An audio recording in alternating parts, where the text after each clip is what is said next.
الشيطان الرجيم بسم الله الرحمن الرحيم وإذا حييتم بتحية فحيوا بأحسن منها أو ردوها إن الله كان على كل شيء حسيبا الله لا إله إلا هو ليجمعنكم إلى يوم القيامة لا ريب فيه ومن أصدق من الله حديثا.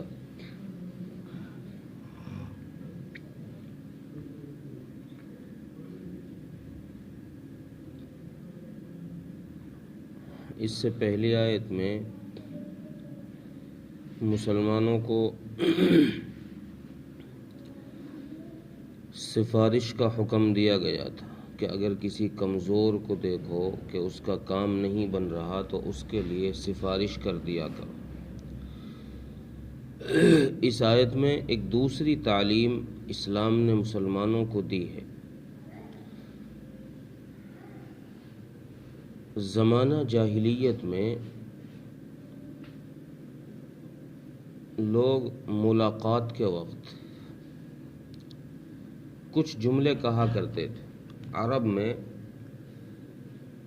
حیاک اللہ خاص طور سے کہا کرتے تھے، اللہ تجھے زندہ رکھے. یہ دعائیہ کلمہ تھا. جیسے اب یورپ کا یہ گڈ مارننگ گڈ ایوننگ جو یہ ملاقاتی جملے ہیں، ایسے عرب کا جملہ حیاک اللہ یا انعم اللہ، اس طرح کے کچھ جملے لوگ ملاقات کے وقت بولا کرتے تھے. اسلام نے آ کر مسلمانوں کو ایک ایسے جملے کی تعلیم دی، ایک ایسی دعا سکھائی جس میں پچھلے جملے بھی آ گئے، حیاک اللہ انعم اللہ وغیرہ، یہ جملے بھی اس کے اندر داخل ہو گئے، اور مزید رحمت اور برکت کی دعا کے جملے بھی اس میں آ گئے. اسلام نے آ کر مسلمانوں کو سکھایا کہ جب تم آپس میں ملاقات کرو یا تمہاری ملاقات ہو جائے تو جو دعا تمہیں کوئی دے رہا ہے، یعنی السلام علیکم جو تمہیں کر رہا ہے یہ دعا ہے، یہ جب تمہیں کوئی دعا دے رہا ہے تو تم بھی اس کو جواب میں اس سے اچھی دعا دو یا کم سے کم اتنی ہی دعا دو، ویسی ہی جیسی اس نے دی ہے.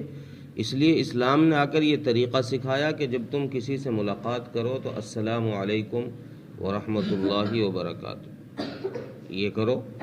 جواب والے کے لیے بھی اللہ کے نبی صلی اللہ علیہ وسلم نے یہی بات ارشاد فرمائی کہ جواب میں بھی تم یہی جملہ کہا کرو، یعنی اللہ کی تجھ پر سلام ہو، سلامتی ہو، اس کی رحمت ہو اور اس کی برکت ہو.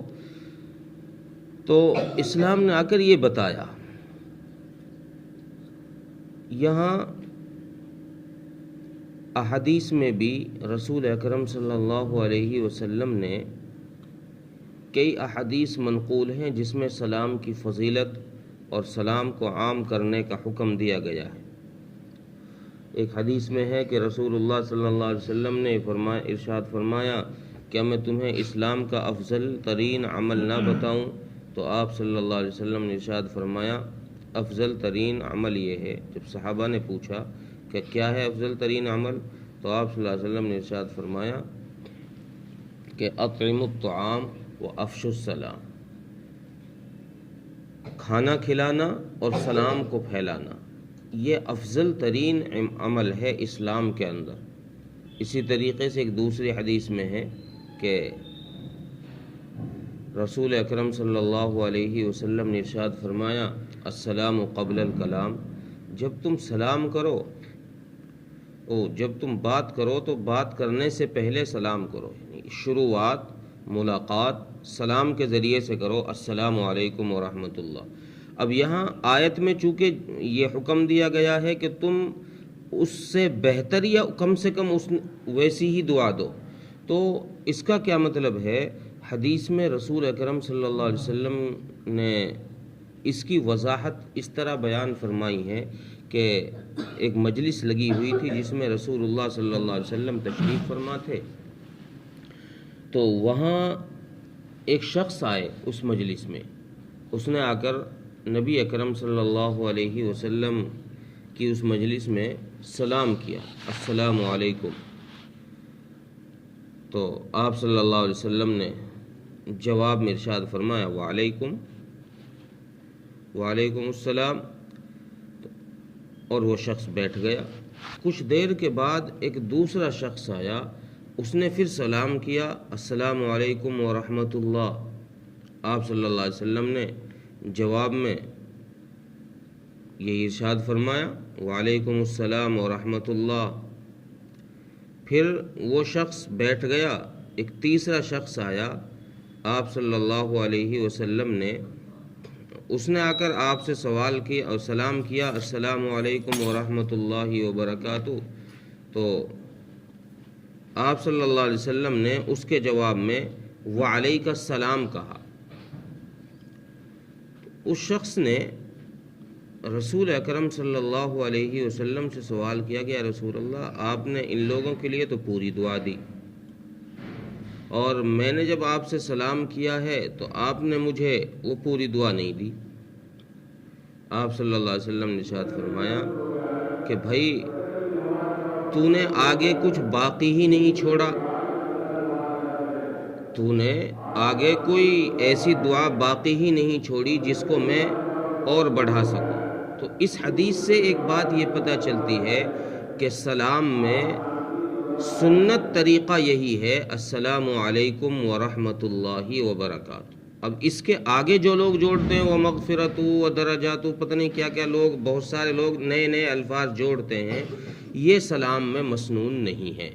سلام صرف اتنا ہی مسنون ہے جو رسول اکرم صلی اللہ علیہ وسلم سے ثابت ہے، اور جس کے بارے میں کئی حدیثوں میں ذکر ہے کہ سلام کرو تو 30 نیکیاں تمہیں ملیں گی، پورا سلام کرو گے تو 30 نیکیاں تمہیں ملیں گی۔ السلام علیکم میں 10 نیکیاں، ورحمۃ اللہ میں 10 نیکیاں، وبرکاتہ میں 10 نیکیاں، پورا سلام کرنے میں 30 نیکیاں ملیں گی۔ تو اس لیے اتنا ہی سلام مسنون ہے، اس سے زیادہ سلام مسنون نہیں ہے۔